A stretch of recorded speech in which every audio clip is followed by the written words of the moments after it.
नमस्कार विद्यार्थी मित्रांनो. लेट अस होप की तुम्हाला फळा माझा व्यवस्थित दिसतोय. ओके. तुमच्या पाठ्यपुस्तकात टोटल अनुक्रमणिकेमध्ये 6 भाग आहेत.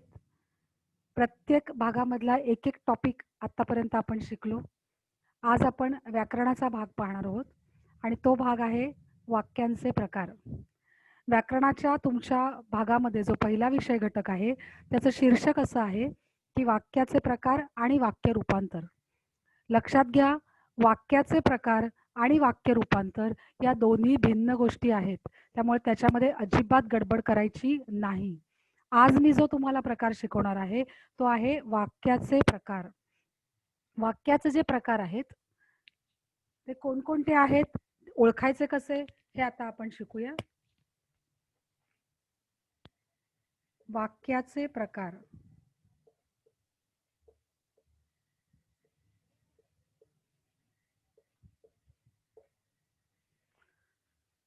वाक्याचे प्रकार हे मुख्य प्रकार 2 आहेत. आपण त्याच्या आधी थोडीशी प्रस्तावना पाहूया की मुळात वाक्यांचे प्रकार काय असतात. तुम्हाला सगळ्यांनाच माहिती आहे की आपण वर्गामध्ये बोलताना, तुम्ही जीवनामध्ये एकमेकांशी संवाद साधताना खूप वेगवेगळ्या प्रकारची वाक्य वापरतो. कधी कधी एकच वाक्य वेगवेगळ्या प्रकारांनी वापरतो. बरं, हे वाक्य जेव्हा वापरतो तेव्हा आपण काही वाक्याच्या पाठी शेवटी जी चिन्ह असतात त्याचा उच्चार करतो का? तर नाही करत. म्हणजे उदाहरणार्थ मी जर वर्गात आले आणि मी म्हटलं, मुलांनो अभ्यास केला का? प्रश्नचिन्ह. अरे बापरे, वर्गात केवढा हा गोंधळ! उद्गारवाचक चिन्ह.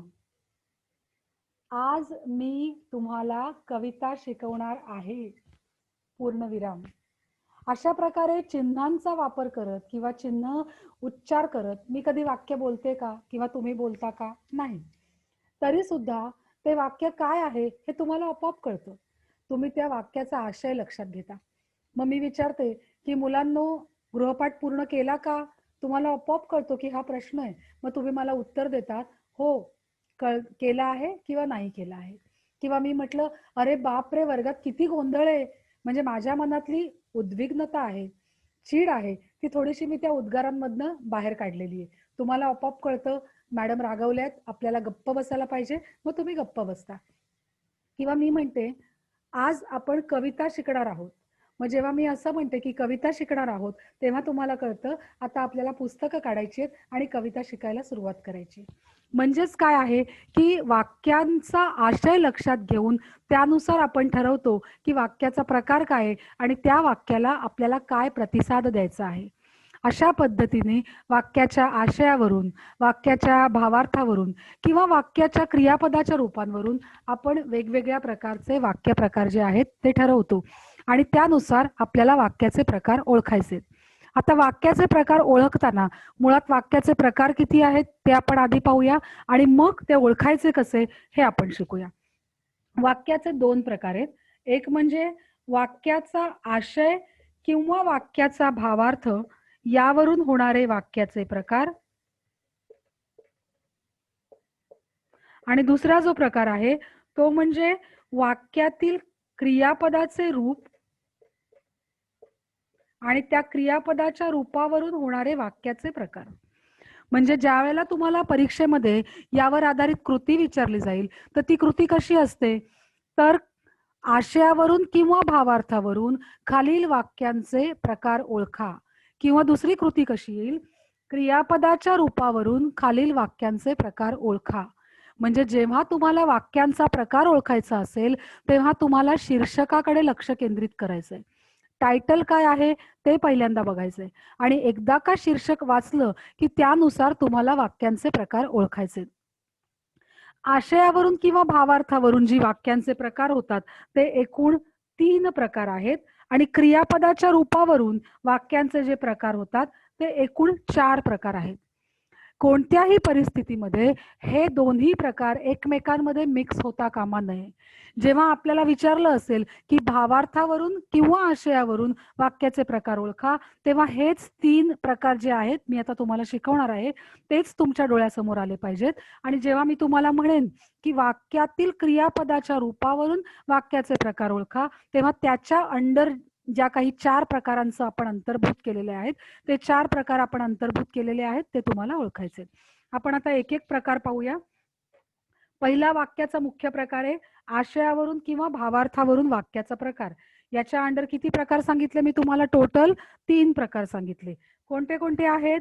ते आहेत विधानार्थी वाक्य,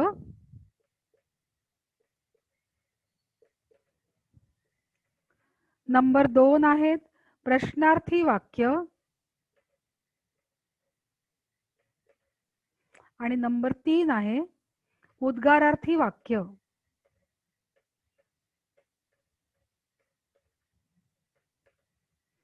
म्हणजेच आशयावरून किंवा भावार्थावरून वाक्याचे एकूण 3 प्रकार पडतात. एक आहे विधानार्थी वाक्य, दुसरं आहे प्रश्नार्थी वाक्य आणि तिसरं आहे उद्गारार्थी वाक्य. अत्यंत सोपं आहे ओळखायला. विधानार्थी वाक्य जी आहेत त्या वाक्यांच्या शेवटी पूर्णविराम असतो आणि ते वाक्य म्हणजे काय असतं तर विधान असतं, प्लेन सेंटेन्स असतं, सरळ वाक्य असतं. या वाक्यामध्ये कुणाला आपण आज्ञा देत नाही, या वाक्यामध्ये आपण कुणाला उपदेश करत नाही, या वाक्यामध्ये आपण कुणाला विनंती करत नाही. तर सरळ सरळ ती वाक्य असतात आणि त्या वाक्यांच्या शेवटी पूर्णविराम असतं. प्रश्नार्थी वाक्यामध्ये काय असतं तर वाक्याच्या शेवटी प्रश्नचिन्ह असतं आणि त्याच्यामध्ये प्रश्न विचारलेला असतो. म्हणजे ज्या वाक्याच्या शेवटी प्रश्नचिन्ह आहे आणि ज्या वाक्यामध्ये प्रश्न विचारलेला आहे अशी वाक्य प्रश्नार्थी वाक्य असतात. त्यानंतर आहेत उद्गारवाचक चिन्ह किंवा उद्गारार्थी वाक्य. ज्या वाक्यामध्ये मनातल्या भावभावना तीव्रपणे स्पष्ट होतात आणि त्या वाक्याच्या शेवटी किंवा मध्ये कुठेही उद्गारवाचक चिन्हाचा वापर केला असतो तेव्हा ती वाक्य उद्गारवाचक वाक्य असतात. आपण तिन्ही वाक्यांचे वेगवेगळे प्रकार जे आहेत ते पाहू, त्याची उदाहरणं पाहू, म्हणजे तुम्हाला अधिक स्पष्ट होईल. पहिला प्रकार मी तुम्हाला शिकवलाय वाक्याचे आशयावरून किंवा भावार्थावरून होणारे प्रकार. कृती येईल खालील वाक्यांचे आशयावरून किंवा भावार्थावरून कोणते प्रकार होतात ते ओळखा. अशी कृती जेव्हा येईल म्हणजे टायटलमध्ये जेव्हा क्लिअर कट लिहिलेलं असेल की भावार्थावरून आणि आशयावरून वाक्यांचे प्रकार ओळखा, तेव्हा तुमच्या डोळ्यासमोर हे 3च वाक्य प्रकार आले पाहिजेत. कोणते? विधानार्थी वाक्य, प्रश्नार्थी वाक्य आणि उद्गारार्थी वाक्य. आता आपण काय करूया, प्रत्येक वाक्याचा एक एक प्रकार जो आहे, 2-2 प्रकार आहेत ते पाहून घेऊया.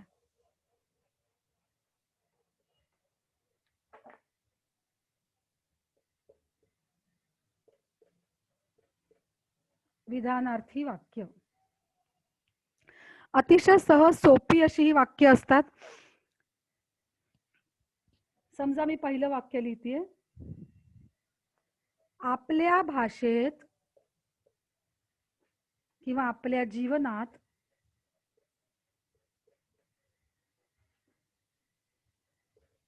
भाषेला महत्वाचे स्थान आहे.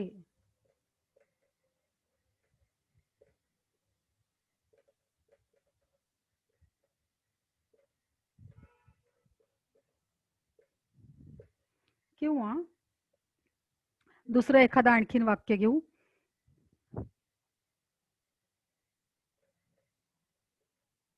आनंद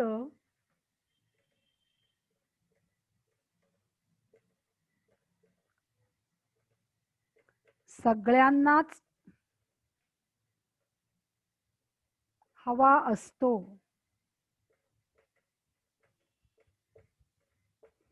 आता याही तुमच्या पुस्तकातलीच वाक्य आहे.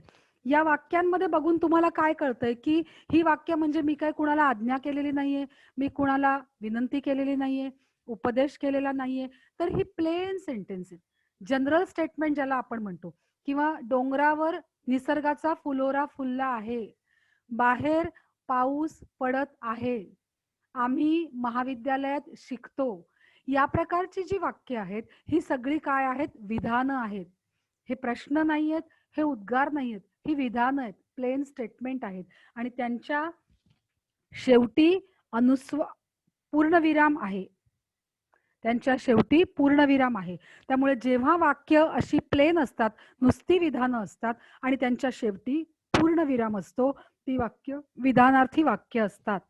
तुमच्या नोट्समध्ये प्रत्येक प्रकाराची जवळजवळ 10 ते 12 वाक्य मी ऑलरेडी दिलेली आहेत. आपण 2-2 वाक्य सॅम्पल पाहू आणि मग पुढे जाऊ. ही दोन्ही सगळी तुमच्या पुस्तकातलीच वाक्य आहेत. तर हे झालं विधानार्थी वाक्याचं उदाहरण. त्याच्यानंतर आहे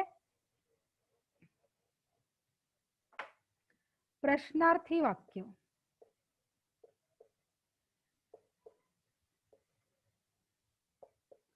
प्रश्नार्थी वाक्यांचा जो प्रकार आहे आता तो काय आहे, तुम्हाला मी स्वतःला शोध हा पाठ मी ऑलरेडी शिकवलाय. त्या पाठामध्ये बघा, लेखक विचारतो, अनु माझं ऐकशील?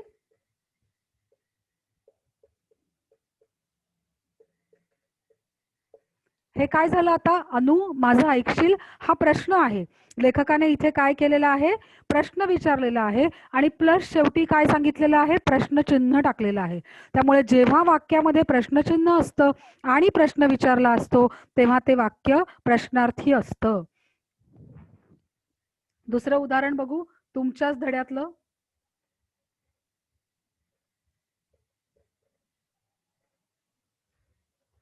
चाललोय कुस्ती मारायला.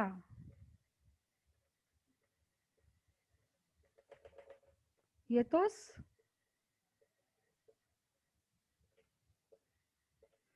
हे वाक्य सुद्धा तुमच्या पाठातलंच वाक्य आहे.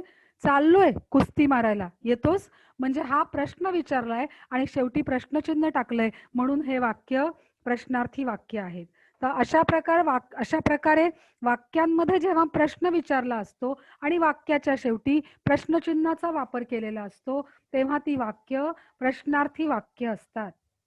आता त्याच्यानंतर आपल्याला दुसरा तिसरा शेवटचा प्रकार पाहायचा आहे, तो म्हणजे उद्गारार्थी वाक्य.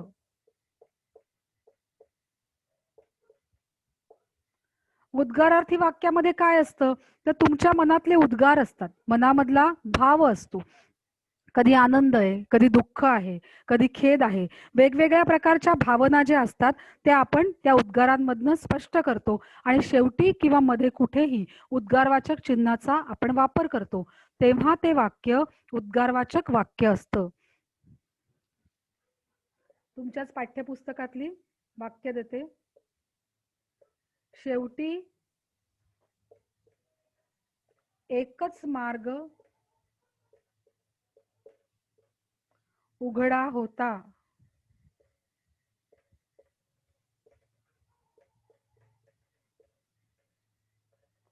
कर्नल झा.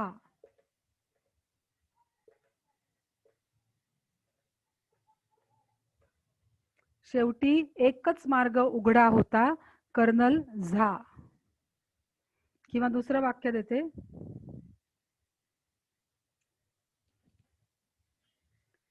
ते येताना ताप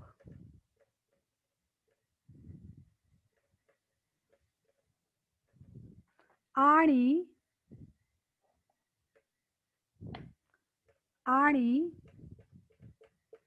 गेल्यावर पश्चाताप किंवा जाताना पश्चाताप.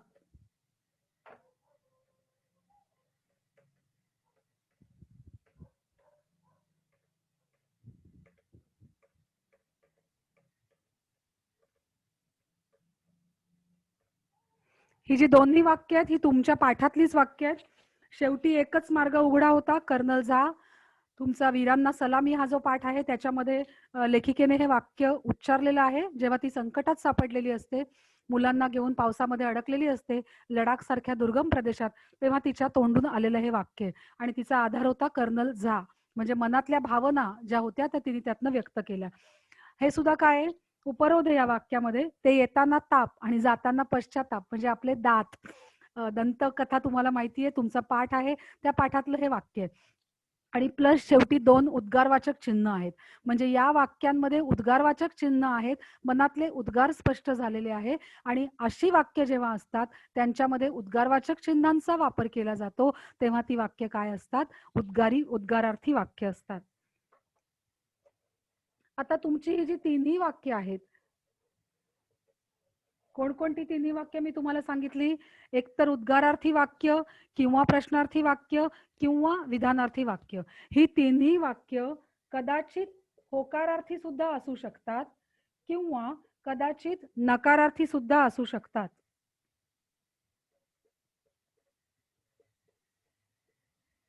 म्हणजे एखादं वाक्य मी तुम्हाला सांगते म्हणजे तुम्हाला कळणार. तू जाणार नाहीयेस का? या वाक्याला मी प्रश्नचिन्ह टाकलंय, पण त्याचबरोबर नाही या शब्दामुळे नकार सुद्धा दर्शवलाय, म्हणजे नकारार्थी सुद्धा वाक्य होऊ शकतं. पण तुम्ही एक लक्षात घ्या, तुमच्या पाठ्यपुस्तकामध्ये होकारार्थी वाक्य किंवा नकारार्थी वाक्य हा प्रकार तुम्हाला ओळखायला नाही. त्यामुळे कोणत्याही परिस्थितीत वाक्य जरी नाही, नव्हता अशा प्रकारच्या नकारात्मक शब्दांनी बनलेलं असलं तरी किंवा त्याच्यात होकार दर्शवलेला असला तरी सुद्धा तुम्हाला ते वाक्य होकारार्थी किंवा नकारार्थी ओळखायचं नाही. कारण बोर्डाने दिलेल्या पाठ्यपुस्तकामध्ये आपल्याला होकारार्थी वाक्य आणि नकारार्थी वाक्य हा पर्याय उपलब्ध नाही. त्यामुळे जरी ते वाक्य होकारार्थी दिसलं किंवा नकारार्थी दिसलं तरी आपण कशाला महत्त्व द्यायचंय? वाक्यामध्ये पूर्णविराम असेल तर ते वाक्य विधानार्थीमध्ये टाकायचंय, वाक्यामध्ये प्रश्नचिन्ह असेल तर ते वाक्य प्रश्नार्थी वाक्यामध्ये टाकायचंय आणि वाक्यामध्ये उद्गारवाचक चिन्ह असेल तर ते वाक्य उद्गारार्थी वाक्यामध्ये टाकायचंय. म्हणजे आत्ता तुम्ही तुमचा पहिला प्रकार शिकलात वाक्याचा. पहिला प्रकार आपण काय शिकलो? आशयावरून किंवा भावार्थावरून वाक्यांचे प्रकार ओळखा. टोटल 3 प्रकार आहेत त्याच्यामध्ये जे आता आपण शिकलो आणि ते कोणते होते? तर उद्गारार्थी वाक्य, विधानार्थी वाक्य आणि प्रश्नार्थी वाक्य. आता आपण पुढचा प्रकार बघूया.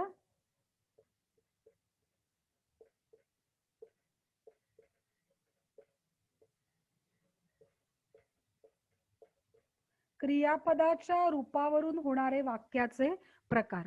म्हणजे तुम्हाला प्रश्न विचारला जाईल, तो कसा विचारला जाईल? क्रियापदाच्या रूपावरून खालील वाक्यांचे प्रकार ओळखा.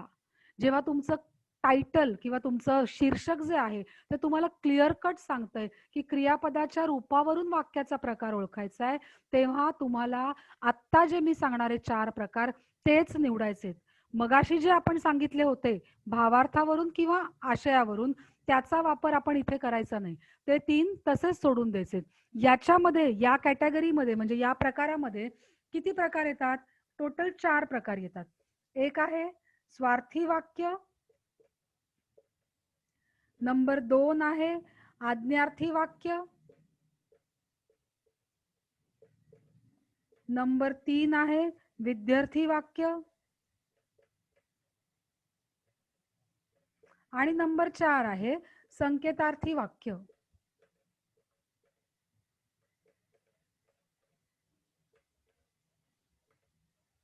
म्हणजे जेव्हा क्रियापदाच्या रूपावरून आपल्याला वाक्याचा प्रकार ओळखायचा असतो तेव्हा त्याच्यामध्ये फक्त 4 प्रकार आपल्या डोळ्यासमोर आले पाहिजेत. कोणकोणते? स्वार्थी वाक्य, आज्ञार्थी वाक्य, संकेतार्थी वाक्य आणि विद्यार्थी वाक्य. ही वाक्य कशी ओळखायची? त्यांची लक्षणं काय आहेत ती आता आपण समजून घेऊ, म्हणजे 4ही प्रकारची वाक्य तुम्हाला ओळखायला येतील. सो गडबड अजिबात करायची नाहीये. पहिल्यांदा आपल्याला टायटल बघायचंय आणि टायटल नुसार आपण ठरवायचंय की आता आपल्याला कोणता प्रकार सांगायचा आहे. आता आपण पहिला प्रकार बघूया, स्वार्थी वाक्य. स्वार्थी वाक्य जे आहे त्याच्यामध्ये काळ दर्शवला जातो. स्वार्थी वाक्याचं क्रियापद जे आहे त्या क्रियापदावरून आपल्याला काळाचा बोध होतो. म्हणजे स्वार्थी वाक्य हे एक प्रकारचं विधानार्थी वाक्य आहे असं मी म्हटलं तरी सुद्धा चालू शकेल. की आई बाजारात गेली हे जर वाक्य आहे तर हे स्वार्थी वाक्य आहे. किंवा माझे बाबा, मी वाक्यच देते तुम्हाला, माझे बाबा महानगरपालिकेत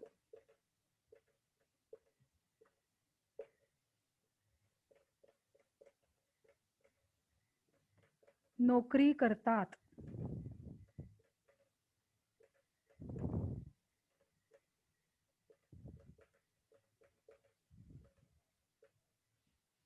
किंवा दुसरं,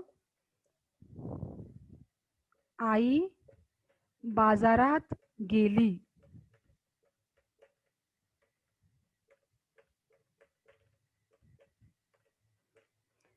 हीच वाक्य जर मी तुम्हाला सांगितलं की आशयावरून आणि भावार्थावरून तुम्ही काळ ओळखा, तर मला माहितीये तुम्ही ही वाक्य काय करणार आहात, विधानार्थी वाक्यामध्ये टाकून देणार आहेत. पण जेव्हा मी तुम्हाला सांगितलंय क्रियापदाच्या रूपावरून वाक्य प्रकार ओळखा आणि तेव्हा अशी वाक्य असतील, तर लक्षात घ्या की क्रियापदाचं हे जे काही रूप आहे आपल्याला त्यातून फक्त काळ कळतोय. करतात, गेली, मी बाजारात जाईन, मी लंडनला जाईन. तर भविष्यकाळ, वर्तमान काळ, भूतकाळ अशा प्रकारे काळाचा बोध जेव्हा क्रियापदावरून होतो तेव्हा ते वाक्य स्वार्थी वाक्य असतं.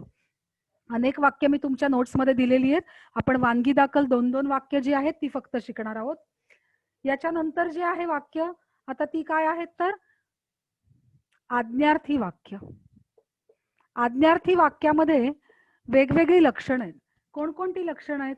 एकतर त्याच्यामध्ये आज्ञा असते, किंवा कधी कधी त्याच्यामध्ये प्रार्थना असते, किंवा कधी कधी त्याच्यामध्ये विनंती असते, किंवा कधी कधी त्याच्यामध्ये आशीर्वाद असतो, किंवा कधी कधी त्याच्यामध्ये उपदेश असतो, किंवा कधी कधी त्याच्यामध्ये सूचना असते. जेव्हा वाक्यामध्ये एखादी आज्ञा दर्शवलेली असते, जेव्हा वाक्यामध्ये एखादी प्रार्थना असते, जेव्हा वाक्यामध्ये एखादी विनंती असते, जेव्हा वाक्यामध्ये आशीर्वाद असतो, किंवा वाक्यामध्ये उपदेश असतो, किंवा वाक्यामध्ये सूचना असते, या कोणत्याही 6 लक्षणांपैकी एक लक्षण जर तुम्हाला वाक्यामध्ये मिळालं तर याचाच अर्थ ते वाक्य आज्ञार्थी वाक्य आहे. प्रत्येक लक्षणाचं मी तुम्हाला एक एक किंवा 2-2 वाक्य सांगते म्हणजे तुम्हाला लक्षात येईल. आता आपण पहिल्यांदा बघूया की आज्ञा. आज्ञा असलेलं वाक्य बघा काय आहे.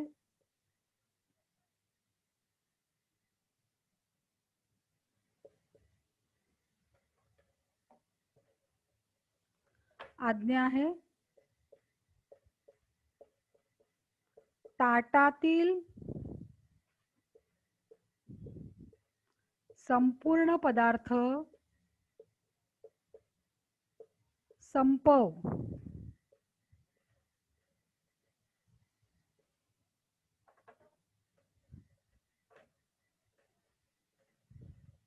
किंवा 2, बाहेर खेळायला जा.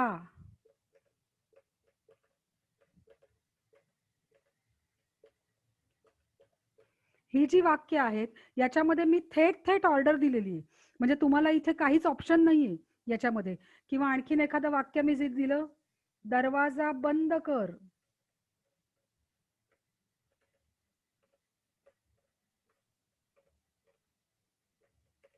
या वाक्यांमध्ये तुम्ही बघता की ही सरळ ऑर्डर आहे, तुम्हाला ऑप्शन अजिबात उपलब्ध नाही. ताटातील संपूर्ण पदार्थ संपवायलाच लागतील कारण ती ऑर्डर आहे. बाहेर खेळायला जायलाच लागेल कारण ती आज्ञा आहे. किंवा दरवाजा बंद कर, तो करायलाच लागेल, ती काय आहे, आज्ञा आहे.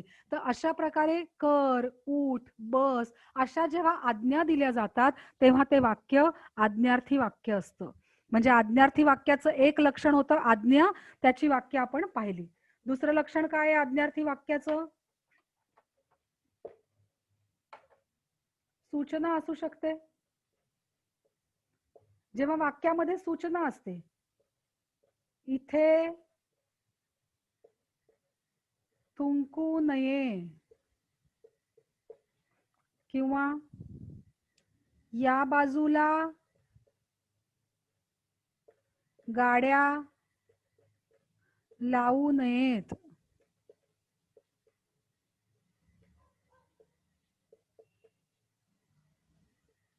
ही जी वाक्य आहेत ही लोकांसाठी दिलेली सूचना आहे. ज्याला कळते त्याला बरोबर कळते. देवळामध्ये आपण गेलो तर मग आपल्याला सूचना असते, पादत्राण इथे काढून ठेवावीत. म्हणजे मग आपल्याला कळतं की चपला या ठिकाणी काढायच्यात. किंवा दर्शन घेताना रांगेमध्ये यावे, मग आपल्याला कळतं की गडबड करून चालणार नाही, आपल्याला लाईनीत उभं राहावं लागेल. तर अशा प्रकारच्या सूचना जेव्हा आपल्याला दिलेल्या असतात तेव्हा सुद्धा ते वाक्य काय असतं, आज्ञार्थी वाक्य असतं. म्हणजे आज्ञार्थी वाक्यामध्ये नेहमी काय असतात तर वेगवेगळ्या प्रकारच्या सूचना असू शकतात. किंवा आज्ञार्थी वाक्य अजून बरेच प्रकार आहेत त्याच्यामध्ये, 2 बघितले आपण. आता बघूया आपण प्रार्थना. जेव्हा एखाद्या वाक्यामध्ये प्रार्थना असते, उदाहरणार्थ देवा माझ्या आईला बरे कर किंवा बरं कर, ही एक असेल. किंवा देवा मला परीक्षेत चांगले गुण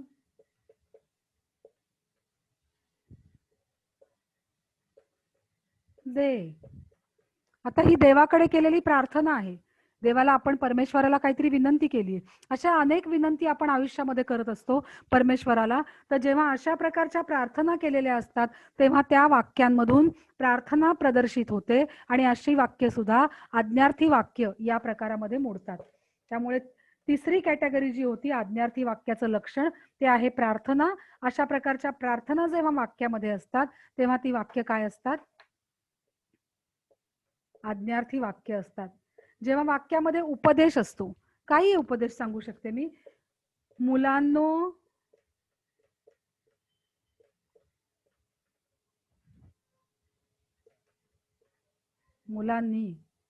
मुलांनी लवकर उठावे. म्हणजे हा मी काय केलेला आहे, तर एक प्रकारचा मी उपदेश केलेला आहे. हा मी काय केलेला आहे, तर एक प्रकारचा मी उपदेश केलेला आहे की कोणत्याही परिस्थितीत तुम्ही काय करायचंय, तर लवकर उठायचंय. किंवा विद्यार्थ्यांनी झटून अभ्यास करावा. विद्यार्थ्यांनी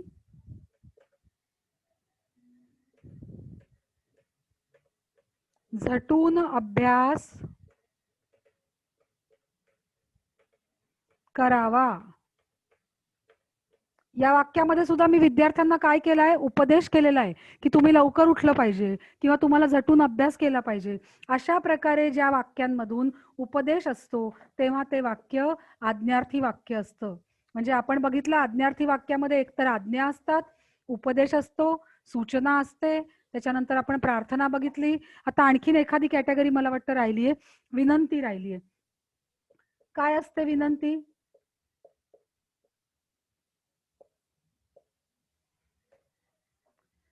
विनंतीच्या वेळेला जरा किंवा कृपा असे आपण शब्द वापरतो. कृपया मला तुझी वही दे. आता याच्यामध्ये आपण काय केलेली आहे, विनंती केलेली आहे. त्यामुळे ज्या वाक्यांमध्ये अशा प्रकारची विनंती असते, जरा मला ते पेन दे किंवा जरा मला तुझी वही दे, कृपया मला मदत कर, अशा प्रकारची जी वाक्य आहेत ज्याच्यामध्ये विनंती असते ती वाक्य आज्ञार्थी वाक्य असतात. म्हणजे आज्ञार्थी वाक्याच्या अनेक लक्षणं आहेत. त्यातली आपण किती शिकलो? आता बऱ्यापैकी शिकलो. आपली काय काय बघितलं आपण आतापर्यंत? आज्ञा पाहिली, त्याच्यानंतर आपण विनंती पाहिली, त्याच्यानंतर आपण उपदेश पाहिला, आपण सूचना पाहिली. आता आपल्याला पाहायचंय आशीर्वाद.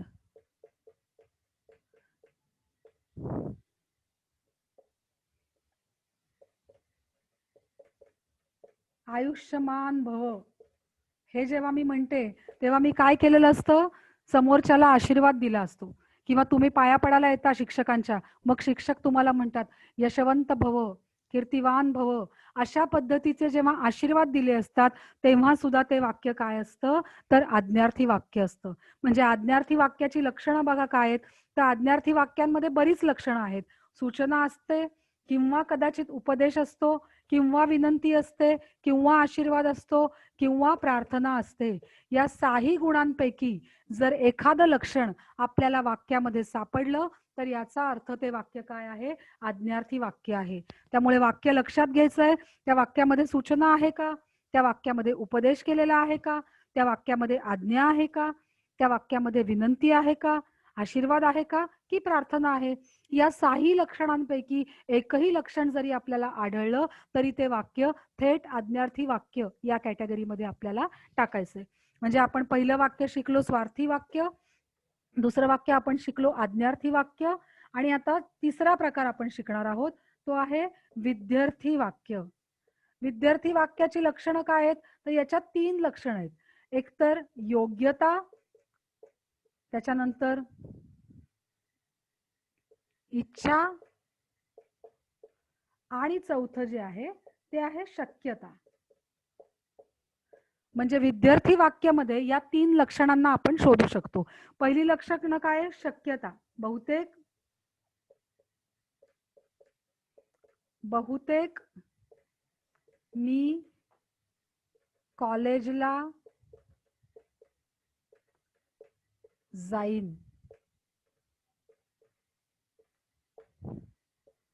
दुसरं, कदाचित पाऊस पडेल.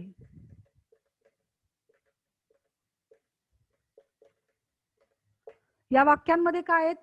क्लिअर कट वाक्य नाही आहेत. ही शक्यता वर्तवली आहे की मी बहुतेक कॉलेजला जाईन. बहुतेक शब्द हा संदिग्ध आहे. कदाचित जाईन किंवा कदाचित जाणार नाही.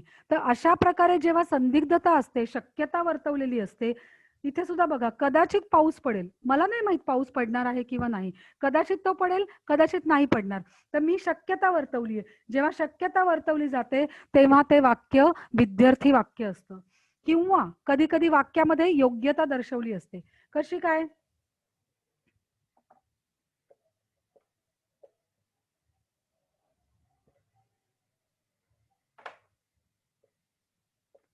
हिम्मतवान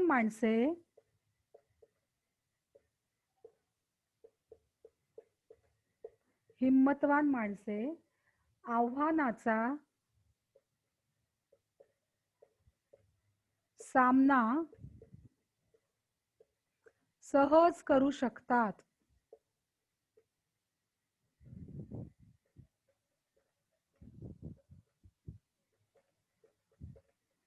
म्हणजे याच्यामध्ये काय सांगितलेलं आहे की हिम्मतवान माणूस असेल तर तो आव्हानाचा काय करू शकतो? सामना करू शकतो. म्हणजे आव्हानाचा सामना करणं जे आहे, या कृतीसाठी एक प्रकारची योग्यता पाहिजे. ती योग्यता कोणती आहे? तर हिम्मतवान. म्हणजे तुमच्यामध्ये हिम्मत असेल तर तुम्ही आव्हानाचा सामना करू शकता. म्हणजे ती जी योग्यता आहे ती दर्शवली जाते. तेव्हा अशा प्रकारची वाक्य ही विद्यार्थी वाक्य असतात. किंवा दुसरं वाक्य मी सांगते, चिकाटीने अभ्यास करणारी मुलं चांगल्या गुणांनी पास होतात. चांगले गुण जर तुम्हाला आणायचे तर तुमच्याकडे योग्यता पाहिजे. कोणती योग्यता? चिकाटीने अभ्यास करण्याची योग्यता. ज्याच्यामध्ये ही योग्यता आहे तो चांगले गुण आणेल. म्हणजे अशा प्रकारे ज्या वाक्यांमध्ये योग्यता सांगितलेली असते ती ही वाक्य काय असतात? तर विद्यार्थी वाक्य असतात. किंवा विद्यार्थी वाक्याचं आता शेवटचं लक्षण जे आहे ते इच्छा आहे. काय इच्छा आपण दर्शवू शकतो? की मुलांनी शांतपणे जेवावे. म्हणजे ही माझी इच्छा आहे. मी ऑर्डर नाही सोडत मुलांनो जेवा, किंवा मी असं नाही म्हणत की मुलांनो जेवाल का, मी प्रश्नही विचारत नाही. एक सेंटेन्स आहे की मुलांनी शांतपणे जेवावे, ही माझी इच्छा आहे. किंवा दुसरं एखादं वाक्य की विद्यार्थ्यांनी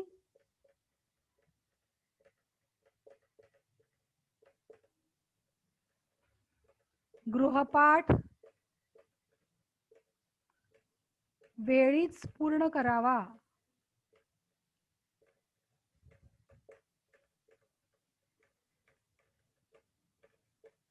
ही जी 2 वाक्य आता मी तुम्हाला दिली याच्यामध्ये काय दर्शवतोय आपण? तर आपण इच्छा दर्शवतोय की मुलांनी जेवताना शांतपणे जेवलं पाहिजे. मस्ती वगैरे नका करावी. केली तर मी काही करू शकत नाही, पण मी माझी इच्छा वर्तवली आहे.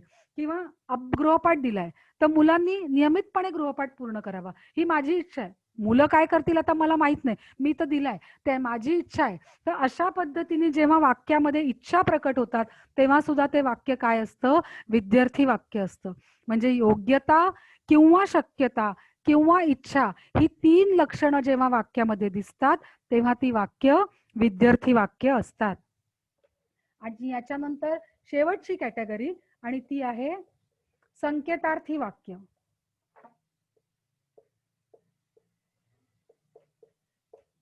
संकेतार्थी वाक्यांमध्ये एखादी अट असते किंवा संकेत असतो. म्हणजे काय? तर जर पाऊस पडला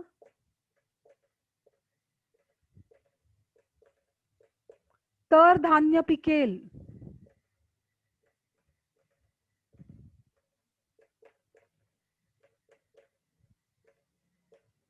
किंवा जर अभ्यास केला तर चांगले गुण मिळतील. म्हणजे याच्यामध्ये नेहमी दोन वाक्य एकत्र असतात आणि दुसऱ्या वाक्यामध्ये घडणारी जी घटना आहे ती पहिल्या वाक्यातल्या अटीवर अवलंबून असते. काय घटना आहे? धान्य पिकायची घटना आहे, पण त्याच्यासाठी अट काय आहे? जर पाऊस चांगला पडला तर, किंवा मुलांनी चांगला अभ्यास केला तर गुण चांगले मिळतील. म्हणजे दुसरं वाक्य जे आहे गुण चांगले मिळण्याची क्रिया ही कधी होईल? पहिल्या वाक्यातली अट पूर्ण केली तर, जर चांगला अभ्यास केला तर. तर अशा प्रकारे जर तर सारखी उभयान्वयी अव्यय वापरून जेव्हा अट दाखवलेली असते वाक्यामध्ये तेव्हा ते वाक्य संकेतार्थी वाक्य असतं. तर मला वाटतं आता तुम्हाला सगळ्यांना वाक्याचे व्यवस्थित प्रकार लक्षात आलेत. तुमच्या नोट्स देताना मी जवळजवळ 60-70 वाक्य तुम्हाला तुमच्या धड्यातली दिलेली आहेत. जेव्हा ती सगळी वाक्य तुम्ही पाहाल तेव्हा तुम्हाला आपोआप कळेल की वाक्यांचे प्रकार हे कसे ओळखायचे असतात. आता जो पाठ आपण शिकला त्याचे फक्त आपण थोडासा आढावा घेऊया, म्हणजे तुम्हाला लक्षात येईल की आपण कशा प्रकारे हा जो विषय आहे त्याचा अभ्यास आपल्याला केला पाहिजे. आज मी तुम्हाला शिकवलं आहे की वाक्यांचे प्रकार. वाक्यांचे प्रकार हे शिकत असताना आपण काय शिकलो त्याच्यामध्ये? तर वाक्यांचे मुख्य प्रकार हे दोन आहेत. कोणते? आशयावरून होणारे वाक्याचे प्रकार किंवा भावार्थावरून होणारे वाक्याचे प्रकार, आणि दुसरा प्रकार आहे वाक्यातील क्रियापदाच्या रूपावरून पडणारे वाक्याचे प्रकार. आशयावरून किंवा भावार्थावरून होणाऱ्या वाक्यांमध्ये तीन प्रकार आहेत. एक म्हणजे प्रश्नार्थी वाक्य, दुसरं म्हणजे विधानार्थी वाक्य, आणि तिसरं म्हणजे उद्गारार्थी वाक्य. चिन्हांचा वापर बघायचा आहे आणि त्यानुसार वाक्य ओळखायचं आहे. इथे कन्फ्यूज व्हायला आपल्याला एकच चान्स असतो की कधी कधी ते वाक्य होकारार्थी असतं, कधी कधी ते वाक्य नकारार्थी असतं. पण आपण होकारार्थी वाक्यही ओळखायचं नाहीये आणि आपल्याला नकारार्थी वाक्य सुद्धा ओळखायचं नाही. तो क्रायटेरिया किंवा ते लक्षण किंवा तो प्रकार आपल्या पाठ्यपुस्तकात नाही. त्यामुळे आपल्याला चिन्हांकडे लक्ष केंद्रित करायचंय आणि फक्त तीन प्रकार ओळखायचे. कोणते? विधानार्थी वाक्य, उद्गारार्थी वाक्य आणि प्रश्नार्थी वाक्य. जर आपल्याला सांगितलं की आशयावरून किंवा भावार्थावरून वाक्याचे प्रकार ओळखा. आता दुसरा जो प्रकार आहे तो आहे क्रियापदाच्या रूपावरून वाक्याचा प्रकार ओळखा. असं जेव्हा आपल्याला सांगतात तेव्हा आपल्या पुढे चार वाक्याचे प्रकार आले पाहिजेत. एक आहे आज्ञार्थी वाक्य, दुसरं आहे स्वार्थी वाक्य, तिसरं आहे विद्यार्थी वाक्य आणि चौथं आहे संकेतार्थी वाक्य. पहिलं आहे स्वार्थी वाक्य. ज्या वाक्याच्या क्रियापदांकडे बघून फक्त काळ कळतो, गेली, आली, पाहीन, होईन, वर्तमान काळ, भूतकाळ, भविष्यकाळ, असा फक्त क्रियापदाकडे बघून काळ कळतो, ती वाक्य काय असतात? स्वार्थी वाक्य असतात. त्यानंतर आहे आज्ञार्थी वाक्य. आज्ञार्थी वाक्याची 6 लक्षणं आहेत. कोणकोणती आहेत? एकतर त्यात आज्ञा असते, किंवा प्रार्थना असते, किंवा विनंती असते, किंवा उपदेश असतो, किंवा आशीर्वाद असतात, किंवा सूचना असते. या 6ही लक्षणांपैकी कोणतंही लक्षण सापडलं तर ते वाक्य आज्ञार्थी वाक्यामध्ये जाणार. त्यानंतरचे आहे ते कुठलं आहे? तर विद्यार्थी वाक्य. विद्यार्थी वाक्याची 3 लक्षणं आहेत. कोणती? तर त्याच्यामध्ये एकतर शक्यता असते, किंवा कसली तरी योग्यता सांगितलेली असते, किंवा कसली तरी इच्छा व्यक्त केली असते. त्यामुळे वाक्यामध्ये ज्या वेळेला शक्यता किंवा योग्यता किंवा इच्छा व्यक्त केली असते तेव्हा ते वाक्य विद्यार्थी वाक्य असतं. आणि त्याच्यानंतर शेवटचं वाक्य आहे ते म्हणजे संकेतार्थी वाक्य. संकेतार्थी वाक्य म्हणजे काय? तर वाक्यामध्ये एखादी अट असते. संकेतार्थी वाक्यामध्ये जनरली 2 वाक्य एक केलेलं असतं.